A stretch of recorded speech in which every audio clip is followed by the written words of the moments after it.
ಮಸ್ಕಿ ಇದು depot manager ನಿಮ್ಮ last ಹೇಳ್ತಾ ಇದ್ವಿ. ನಮ್ಮ ಎಲ್ಲ ಪಾಲಕರು ಫೋನ್ ಮಾಡಿದ್ರೆ ನೀವೇನು ಹೇಳ್ತಿದ್ರೆ ನೀವೇನು ಬೇಕಾದರೂ ಮಾಡ್ಕೊಳ್ಳಿ ಅಂತ ಹೇಳ್ತಿದ್ರೆ, ಆದರೂ ನಾವು ಮಾಡೋಕ್ಕೆ ಸಿದ್ಧ ಇದ್ದೀವಿ. ನಾಳೆ ಬೆಳಗ್ಗೆ 7 ಇಲ್ಲಿ ಹೊಸ ಬಸ್ ಸ್ಟ್ಯಾಂಡಲ್ಲಿ ಬಸ್ ಇರಬೇಕು, 8 ಗಂಟೆಗೆ ಬಿಡಬೇಕು. ಆ ವ್ಯವಸ್ಥೆ ನೀವು ಮಾಡಲೇಬೇಕು. ನಾಳೆ ಏಷ್ಯಾ ಕುಂತು ಕಾಲ ಕಳೀತಾ ಇದ್ದಾರೆ, ಇಲ್ಲಿ ಬಂದು ಯಾವುದೇ ವ್ಯವಸ್ಥೆ ಮಾಡ್ತಾ ಇಲ್ಲ. ಬಸ್ ವ್ಯವಸ್ಥೆ ಇಲ್ಲ. ಬಂದಿದ್ದ ಬಸ್ ಎಲ್ಲ ಬೈಪಾಸ್ ಹೋಗ್ತಾ ಇದೆ. ನಮಗೆ ಶಾಲೆಗೆ ತೊಂದರೆ ಆಗ್ತಿದೆ. 8 ಗಂಟೆಗೆ ಬಂದಿದ್ದೀವಿ, ಇನ್ನೂ ಆದರೂ ನಮಗೆ ಬಸ್ ಬರ್ತಾ. ಹಾಯ್ ಹಲೋ ನಮಸ್ಕಾರ ವೀಕ್ಷಕರೇ, ನಾನು ಅನ್ಮೇಶ್ ನಾಯಕ್. ಎಸ್ ವೀಕ್ಷಕರೇ, ನಮ್ಮ ಐ ಮಸ್ಕಿ ನ್ಯೂಸ್ ಚಾನಲ್ ನೋಡ್ತಾ ಇದ್ರೆ ಸಬ್ಸ್ಕ್ರೈಬ್ ಮಾಡಿ ಅಂತ ಹೇಳ್ತಾ. ಎಸ್ ವೀಕ್ಷಕರೇ, ನಾವಿರೋದು ಮಸ್ಕಿ ಪಟ್ಟಣದ ಹೊಸ ಬಸ್ ನಿಲ್ದಾಣದಲ್ಲಿ ಇದ್ದೀವಿ. ಆ್ಯಂಡ್ ಇಲ್ಲಿ ಏನು ಸಮಸ್ಯೆ ಆಗ್ತಿದೆ ಅಂದರೆ, ದಿನನಿತ್ಯ ಗ್ರಾಮೀಣ ಭಾಗದಿಂದ ವಿದ್ಯಾರ್ಥಿಗಳು ಶಾಲಾ ಕಾಲೇಜುಗಳಿಗೆ ಹೋಗ್ತಾರೆ. ಇಲ್ಲಿ ಹೆಸರಿ ಮಾತ್ರ ತಾಲೂಕು ಆಗಿದೆ, ಇಲ್ಲಿ ಸರಿಯಾದ ರೀತಿ ಒಂದು ಬಸ್ ವ್ಯವಸ್ಥೆ ಇಲ್ಲ. ಹಿಂದೆ ಸಂಬಂಧಪಟ್ಟ ಅಧಿಕಾರಿಗಳ ಗಮನಕ್ಕೆ ತಂದರೂ ಯಾವುದಕ್ಕೂ ಕ್ಯಾರೆ ಅಂತ ಇಲ್ಲ. ಹಲವು ಬಾರಿ ಪತ್ರಿಕೆಗಳು ಕೂಡ ಪ್ರಕಟ ಆಗಿದೆ ಆ್ಯಂಡ್ ಮನವಿ ಕೂಡ ಕೊಟ್ಟಿದ್ದಾರೆ. ಆದರೂ ಕೂಡ ಅಧಿಕಾರಿಗಳು ಉಡಾಫೆ ಉತ್ತರ ನೀಡ್ತಾ ಇದ್ದಾರೆ. ಏನ್ರಿ ರೀ ಡಿಪೋ ಮ್ಯಾನೇಜರ್, ಎಸಿಲೇ ಕುಂತು ಕಾಲ ಕಳೆದಲ್ರಿ ರೀ, ಸ್ವಲ್ಪ ಫೀಲ್ಡಿಗೆ ಬರ್ರಿ, ಹೊಸದಾಗಿ ಬಂದಿದ್ದೀರಾ, ಸ್ವಲ್ಪ ಕಾರ್ಯನಿರ್ವಹಿಸಿ. ದಿನನಿತ್ಯ ಶಾಲಾ ಕಾಲೇಜ್ ಮಕ್ಕಳುಗಳು ಪರದಾಡುವಂಥ ಪರಿಸ್ಥಿತಿ ನಿರ್ಮಾಣ ಆಗಿದೆ. ಇಲ್ಲಿ ಅಧಿಕಾರಿಗಳು ಇತ್ತೀಚೆಗೆ ಬಂದಂಥ DM ಸರಿಯಾದ ರೀತಿ ಏನು ಕೆಲಸ ಮಾಡ್ತಾ ಇಲ್ಲ ಅನ್ಸುತ್ತೆ. ಅಲ್ಲಿ ಏನು ಡಿಪೋ ಬಿಟ್ಟು ಹೊರಗಡೆನೇ ಬರ್ತಾ ಇಲ್ಲ ಅನ್ಸುತ್ತೆ. ಇವತ್ತು ನೋಡ್ತಾ ಇರ್ಬೋದು, ಮಸ್ಕಿ ಹಳೆ ಬಸ್ ನಿಲ್ದಾಣದಲ್ಲಿ ಶಾಲಾ ವಿದ್ಯಾರ್ಥಿಗಳಿಗೆ ಬಸ್ಸಿನ ವ್ಯವಸ್ಥೆ ಅಂತಲ್ಲ, ಇಲ್ಲಿ ಸರಿಯಾದ ರೀತಿ ಒಂದು ಕುಡಿಯೋ ನೀರಿನ ವ್ಯವಸ್ಥೆ ಇಲ್ಲ, ಸ್ವಚ್ಛತೆ ಇಲ್ಲ, ಗಬ್ಬೆದ್ದು ನಾರ್ತಾ ಇದೆ. ಔಟ್ಡೋರ್ಸ್ ಖಾಸಗಿ ವಾಹನಗಳು ಕೂಡ ಒಳಗಡೆ ಬರ್ತಾ ಇದೆ. ಪಾಪ ಇಲ್ಲಿ ದಿನನಿತ್ಯ ಶಾಲಾ ಕಾಲೇಜುಗಳು ಹೋಗುವಂಥ ವಿದ್ಯಾರ್ಥಿಗಳು ಕೂಡ ಸರಿಯಾದ ರೀತಿ ಒಂದು ವ್ಯವಸ್ಥೆ ಇಲ್ಲ. ಹಲವು ಬಾರಿ ಅಧಿಕಾರಿಗಳ ಗಮನಕ್ಕೂ ತಂದರೂ ಕ್ಯಾರೆ ಅಂತ ಇಲ್ಲ. ಇನ್ನಾದರೂ ಅಧಿಕಾರಿಗಳು ಎಚ್ಚೆತ್ಕೊಂಡು ಸ್ವಲ್ಪ ಫೀಲ್ಡಿಗೆ ಬಂದು ಕೆಲಸ ಮಾಡ್ರಿ. ಏನು ಡಿಪೋದಲ್ಲೇ ಕಾಲ ಕಳೆಯೋದಲ್ಲ. ಆ್ಯಂಡ್ ನಮ್ಮ ಜೊತೆಲಿ ವಿದ್ಯಾರ್ಥಿಗಳಿದ್ದಾರೆ, ಏನು ಹೇಳ್ತಾರೆ ಕೇಳೋಣ. ಬಸ್ ವ್ಯವಸ್ಥೆ ಇಲ್ಲ. ಬಂದಿದ್ದ ಬಸ್ ಎಲ್ಲ ಬೈಪಾಸ್ ಹೋಗ್ತಾ ಇದೆ. ನಮಗೆ ಶಾಲೆಗೆ ತೊಂದರೆ ಆಗ್ತಿದೆ. 8 ಗಂಟೆಗೆ ಬಂದಿದ್ದೀವಿ, ಇನ್ನೂ ಆದರೂ ನಮಗೆ ಬಸ್ ಬರ್ತಾ ಅಷ್ಟೇ, ಬರೀ ತಾಲೂಕಿಗೆ ಅಷ್ಟೇ ಹೆಸರಾಗಿದೆ. ಇದರಲ್ಲಿ ಯಾವ ವ್ಯವಸ್ಥೆನೂ ಇಲ್ಲ. ನಮಗೆ ಬಸ್ ವ್ಯವಸ್ಥೆ ಬೇಕಂತ ಭಾಳ ಸಲ ಮನವಿ ಮಾಡ್ಕೊಂಡಿದ್ದೀವಿ, ಆದರೂ ಒಂದು ಸಲನೂ ನಮಗೆ ಸಮಯಕ್ಕೆ ತಕ್ಕಾಗೆ ಬಸ್ ಬಂದಿಲ್ಲ. ಈ ಅಧಿಕಾರಿಗಳಿಗೆ ಹೇಳಿದ್ರ ಹಿಂದೆ ಎಲ್ಲ ವಿದ್ಯಾರ್ಥಿಗಳು ಮನವಿ ಏನಾದರೂ ಕೊಟ್ಟಿದ್ರ? ಹಾಂ, ಭಾಳ ಸಲ ಕೊಟ್ಟಿದ್ದೀವಿ, ಆದರೂ ನಮಗೆ ಬಸ್ ವ್ಯವಸ್ಥೆ ಆಗ್ತಾ ಇಲ್ಲ. ಸರ್, ಬಸ್ ವ್ಯವಸ್ಥೆನೇ ಇಲ್ಲ. ಮೊದಲಿಂದ 2 ಬೇರೆ ಆಯಿತು ಕೊಡೋಕತ್ತ ಮನವಿ ಪತ್ರ. ಆದರೂ ಒಂದು ಸಾವಿರಾರು ವಿದ್ಯಾರ್ಥಿಗಳು ಮಸ್ಕಿ ತಾಲೂಕಿಂದ ಹೋಗ್ತಾ ಇದ್ದಾರೆ. ಇಲ್ಲಿ ನೋಡಿದರೆ ಯಾವುದೇ ನೀರಿನ ವ್ಯವಸ್ಥೆ ಇಲ್ಲ, ಯಾವುದೇ ವ್ಯವಸ್ಥೆ ಇಲ್ಲ. ನಾವು ಮನವಿ ಕೊಟ್ಟು ಸಾಕಾಗಿದೆ. ಇನ್ಮೇಲೆ ಈ ಥರ ಪ್ರತಿಭಟನೆಗೆ ಸಿದ್ಧರಾಗಿ ಪೇರೆಂಟ್ಸು ಪಾಲಕರು ಆದರ್ಶ ಸುಮಾರು ಒಂದು 100 ವಿದ್ಯಾರ್ಥಿಗಳು ಹೋಗ್ತಾರೆ ಲಿಂಗಸೂರಿಗೆ. ಒಂದಿನ ಆದರೂ ಒಂದು 8 ಗಂಟೆಯಿಂದ ಬಸ್ ಇಲ್ಲ, ಎಲ್ಲ ಫುಲ್ಲಾಗಿ ಬರ್ತಾಯಿದೆ, ಬೈಪಾಸ್ ಹೋಗ್ತಾ ಇದೆ, ಎಲ್ಲ ತುಂಬಿಕೊಂಡು ಹಂಗೆ ಹೋಗ್ತಾಯಿದೆ ಬಸ್ಗಳೆಲ್ಲ. ಏಷ್ಯಾ ಕುಂತು ಕಾಲ ಕಳೀತಾ ಇದ್ದಾರೆ, ಇಲ್ಲಿ ಬಂದು ಯಾವುದೇ ವ್ಯವಸ್ಥೆ ಮಾಡ್ತಾ ಇಲ್ಲ.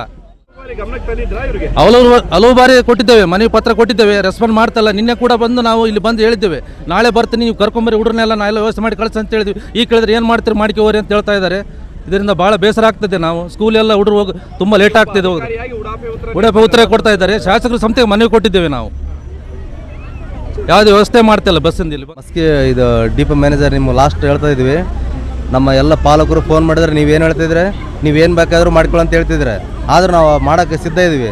ನಾಳೆ ಬೆಳಗ್ಗೆ 7 ಇಲ್ಲಿ ಹೊಸ ಬಸ್ ಸ್ಟ್ಯಾಂಡಲ್ಲಿ ಬಸ್ ಇರಬೇಕು, 8 ಗಂಟೆಗೆ ಬಿಡಬೇಕು. ಆ ವ್ಯವಸ್ಥೆ ನೀವು ಮಾಡಲೇಬೇಕು. ನಾಳೆ ನಾವು ಉಗ್ರ ಹೋರಾಟ ಮಾಡ್ತೀವಿ, ಮತ್ತು ಎಲ್ಲದಕ್ಕೂ ನಾವು ಸಿದ್ಧವಾಗಿದ್ದೀವಿ. ನಾವು ಮಕ್ಕಳನ್ನೆಲ್ಲ ಕರ್ಕೊಂಡು ನಾವು ಎಲ್ಲೆಲ್ಲಿ ಏನು ಕೊಡ್ಬೇಕು ಲೆಟರ್ ಕೊಟ್ಟು ನಾವು ಮಸ್ಕಿ ಡಿಪೋಕ್ಕೆ ಮತ್ತು ಇಲ್ಲಿ ಮಸ್ಕಿ ಈ ಹೊಸ ಬಸ್ ಸ್ಟ್ಯಾಂಡಲ್ಲಿ ಮುತ್ತಿಗೆ ಹಾಕಿ ನಾವು ಉಗ್ರ ಹೋರಾಟ ಮುಂದಿನ ದಿನಗಳೇ ಮಾಡಿ ಉಡುಪಿ ಉತ್ತರ ಕೊಡ್ತಾ ಇದ್ದಾರೆ. ಎಲ್ಲ ಪಾಲಕರು ಕೇಳಿಸಿದ್ದೀವಿ. ನಾವು ಇಲ್ಲೇ ಏನು ನೀವು ಒಬ್ಬರೇ ಪಾಲಕರು ಇದ್ದಾರೆ ಅಂತ ನೀವು ಮಾತಾಡಿದ್ರೆ, ಇಲ್ಲಿ 40-50 ಜನ ಪಾಲಕರು, ಒಂದು 60-70 ಜನ ಹುಡುಗರು ಇದಾವೆ. ನೀವು ಮಾತಾಡೋದೆಲ್ಲ ನಾನು ಹುಡುಕಿದ್ದೀರಾ. ನೀವು MLA ಕರೆಸ್ತೀವಿ ಅಂತಂದ್ರೆ ಏನು ಬೇಕಾದ್ರು ಮಾಡ್ಕೊಂತ ಹೇಳ್ತಿದ್ದೀರಾ? ಜನಸಾಮಾನ್ಯರಿಗೆ ಏನು ಬೆಲೆ ಇಲ್ವಾ? ಜನಸಾಮಾನ್ಯರದ್ದು ದುಡ್ಡು ತೊಗೊಂಡು ಬದುಕ್ತಾ ಇದ್ರೇನೋ, ಅಥವಾ ನೀವು ಸ್ವಂತ ಮನೇಲಿ ದುಡ್ದು ಬದುಕ್ತಾ ಇದ್ರೆ? ಹಾಂ, ನೀವು ಮಸ್ಕಿ ಡಿಪೋ ಮ್ಯಾನೇಜರ್ ಆಗಿ ಏನು ಮಾತಾಡ್ತಿದ್ದೀರ ಅಂತ ಸ್ವಲ್ಪ ಆದರೆ ನಿಮ್ಮ ಪರಿಜ್ಞಾನ ಇದೆಯಾ? ಜನರೆಲ್ಲ ಪಾಲಕರು ಮಕ್ಕಳಿಗೋಸ್ಕರ ಒಂದು ಪ್ರತ್ಯೇಕ ಬಸ್ ಬಿಡ ಅಂತ ಹೇಳಿದ್ರೆ, ನಿನ್ನೇನು ಹೇಳಿದ್ರೆ ಎಲ್ಲರೂ ಮಕ್ಕಳು ಕರ್ಕೊಂಬರ್ರಿ ನಾವು ಬಿಡ್ತೀವಿ ಅಂತ ಹೇಳಿದ್ರೆ, ನಿನ್ನೆ ಎಲ್ಲ ಕೆಲವು ಪಾಲಕರಿಗೆ ಗೊತ್ತಿತ್ತು, ಕೆಲವು ಪಾಲಕರಿಗೆ ಗೊತ್ತಿರಲಿಲ್ಲ.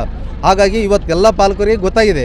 ಹಾಗಾಗಿ ಎಲ್ಲ ಪಾಲಕರು ಈ 30 ಜನ 40 ಜನ ಪಾಲಕರು ಬಂದಿದ್ದೀವಿ. ಆಮೇಲೆ ಮಕ್ಕಳು ಕೂಡ ಅಷ್ಟು ಪ್ರತಿಯೊಬ್ಬರು ಕರ್ಕೊಂಡು ಬಂದು ನಿಂತಿದ್ದೀವಿ. ನಿಮಗೆ ಫೋನ್ ಮಾಡಿದರೆ ನೀವು ಆ ಬಸ್ ಯಾವುದೋ ಬೇರೆ ರೂಟಲ್ಲಿ ಹೋಗೋ ಬಸ್ ಕಳಿಸಿದ್ವಿ, ಅದಕ್ಕೆ ಹೋಗ್ರಿ ಬೇಕಾರೆ ಹಂಗೆ ಹಿಂಗೆ ಮಾತಾಡಿದ್ರಿ. ಅವರು ಮಲ್ಲಣ್ಣವ್ರು ಕೂಡ ಮಾತಾಡಿದ್ರೆ ಅವ್ರಿಗೆ ರೆಸ್ಪಾನ್ಸ್ ಇಲ್ಲ. ಕಂಟ್ರೋಲರು ನಾವು ಹೋಗಿ ಕೇಳಿ, ಮೇಡಮ್ ಈ ಥರ ಒಂದು ಬಸ್ ಬಿಡ್ತಾ ಇದ್ದಾರೆ ಡಿಪೋ ಕಡೆ ಅಂತ ನಾವು ಕೇಳಿದರೆ, ಅವ್ರು ನಮಗೇನು ಗೊತ್ತಿಲ್ಲ ಸರ್, ನೀವು ಹೋಗಿ ಡಿಪೋ ಕೇಳಿ ಅಂತ ಅವ್ರು ಹೇಳ್ತಿದ್ದಾರೆ. ನಾವು ಯಾರನ್ನ ಕೇಳಬೇಕು? ಹಾಗಾಗಿ ಈ ಥರ ಎಲ್ಲ ಮಾತಾಡೋದು ನಿಮಗೆ ಶೋಭೆ ತರಲ್ಲ.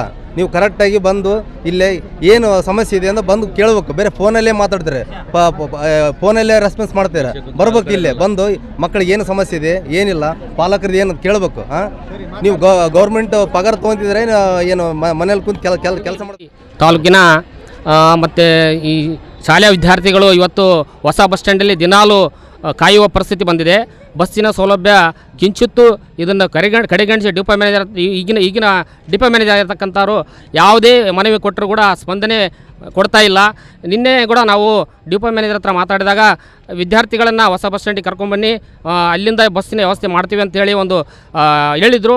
ಅದೇ ರೀತಿಯಾಗಿ ಇವತ್ತು ಎಲ್ಲ ಮಕ್ಕಳು ಮತ್ತು ಪಾಲಕರು ಎಲ್ಲರೂ ಬಂದು ಇಲ್ಲಿ ಬಸ್ಸಿನ ವ್ಯವಸ್ಥೆ ಮಾಡ್ತಾರೇನೋ ಅಂತ ಬಂದು ಕಾಯ್ತಾ ಇದ್ದೀವಿ. ಬೆಳಗ್ಗೆ 7:30ಇಂದನೇ ಕಾಯ್ತಾ ಇದ್ದೀವಿ.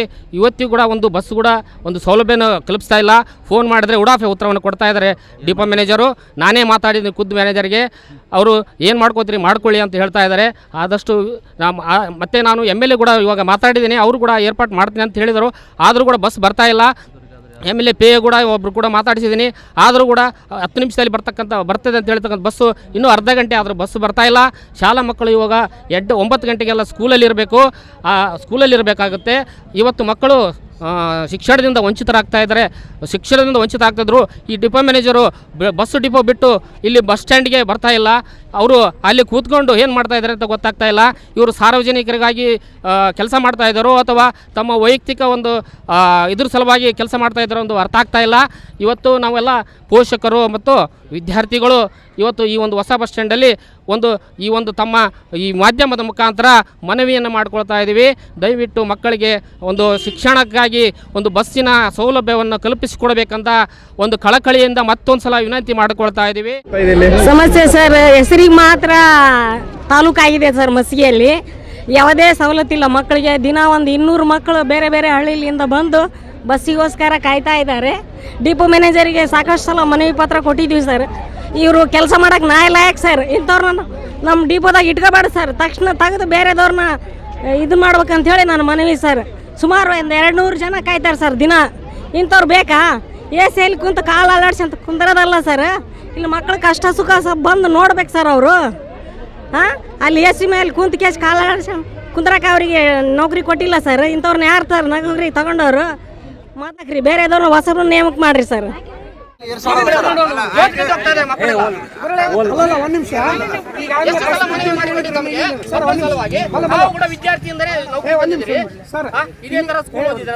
ಇಲ್ಲಿಂದ ಬಸ್ ಬಿಡ್ತೀವಿ ಅಂತ ಹೇಳಿದ್ರೆ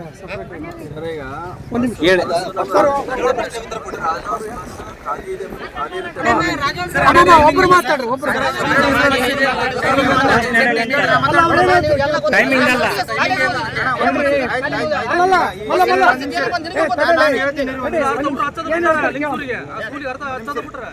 ಚಂದ್ರ ಒಂದ್ ನಿಮಿಷ ಸಪರೇಟ್ ಆದರ್ಶ ಸ್ಕೂಲ್ಗೆ ಅಂತ ನಾವು ಏನೋ ತನಕ ಸಪರೇಟ್ ಬಸ್ ಬಿಟ್ಟಿಲ್ಲ. ಹುಡುಗರು ಬರ್ಬೋದಂತಲ್ಲ, ಎಲ್ಲ ನಾವು ವಿದ್ಯಾರ್ಥಿಗಳಿಂದ ಈ ಬಂದಿವಿ ಇಲ್ಲಿಗೆ ಕೆಲಸ ಮಾಡಕ್ಕೆ. ಫಸ್ಟ್ ನಮ್ದು ಪ್ರಥಮ ಆದ್ಯತೆ ವಿದ್ಯಾರ್ಥಿಗಳಿಗೆ 100%. ಇದ್ರ ಮಾತ್ರ ಅಲ್ಲ, ನಾವು ಅದಕ್ಕೆ ಪ್ರೂಫು ಎಲ್ಲ ಐತಿ. ಎಲ್ಲ ಎಷ್ಟು ಊರಿಗೆ ಬಿಟ್ಟಿವಿ ನಾವು ಬಂದು ಬಸ್ ಅಂತ. ಬಟ್ ನಿಮ್ಮ ಡಿಮ್ಯಾಂಡ್ ಏನೈತೆ ಆದರ್ಶ ಸಾರ್ವಜನಿಕರಿಂದ ಏನು ಕೇಳಿ ಬರ್ತಾ ಇದೆ ಅಂದ್ರೆ ವಿದ್ಯಾರ್ಥಿಗಳಿಂದ ಪ್ರತಿ ಸಲ ಬಸ್ ವ್ಯವಸ್ಥೆ ಸರಿಯಾದ ರೀತಿ ಇಲ್ಲ. ಬೆಳಗ್ಗೆಯಿಂದ ಸಾವಿರಾರು ಮಕ್ಕಳು ಗ್ರಾಮೀಣ ಭಾಗದಿಂದ ಹೋಗ್ತಾ ಇದ್ದಾರೆ.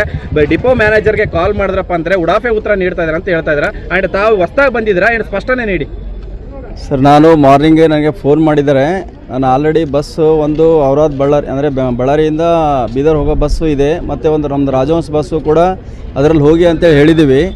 ಅದರಲ್ಲಿ ಹೋಗಿದ್ದಿಲ್ಲ. ಆಮೇಲೆ ಇನ್ನೊಂದು ಬಸ್ಸು ಕೂಡ ಬೆಂಗಳೂರು ಬಸ್ ಬಂದಿದೆ, ಅದರಲ್ಲಿ ಹೋಗಿದ್ದಿಲ್ಲ. ಮತ್ತು ಸರ್ 7:30 ಬಸ್ ಇದೆ ಆಲ್ರೆಡಿ. ನಮ್ಮದು TC ಅವರಿಗೆ ನಾನು ಮಾತಾಡಿ ಬಸ್ ಇದೆ ಆಲ್ರೆಡಿ. ಬಸ್ಸಲ್ಲಿ ಸಿಂಧನೂರು ಲಿಂಗಸೂರಿಗೆ ನಿರಂತರವಾಗಿ ಬಸ್ ಇದ್ದವು. ಯಾವುದೇ ಕೂಡ ಲಿಂಗಸೂರು ನಿನ್ನೆ ಕೂಡ ನಿರಂತರವಾಗಿ ನಾನು ಇಲ್ಲಿ ಬಸ್ ಸ್ಟ್ಯಾಂಡ್ದಾಗ ಡೈಲಿ ಭೇಟಿಯಾಗಿ ಅವರಿಗೆ ಇದಕ್ಕೆ ಹೇಳಿ ಎಲ್ಲ ಊರಿಗೆ ಎಲ್ಲಕ್ಕೆ ಎಷ್ಟು ಸಾಧ್ಯ ಇದೆ ಆ ಮಕ್ಕಳಿಗೆ ಎಲ್ಲ ಸೌಲಭ್ಯ ಮಾಡಿದ್ದೀವಿ. ಮತ್ತು ಮುಂದೆ ಕೂಡ ಯಾವುದೇ ಕೂಡ ಪ್ರಾಬ್ಲಮ್ ಆಗಲಾರ್ದಂಗೆ ಮಾಡ್ತೀವಿ. ಆದ್ದರಿಂದ ಯಾವುದೇ ಪ್ರಯಾಣಿಕರಿಗೆ ತೊಂದರೆ ಕೊಡೋ ಉದ್ದೇಶ ಇಲ್ಲ. Thank you.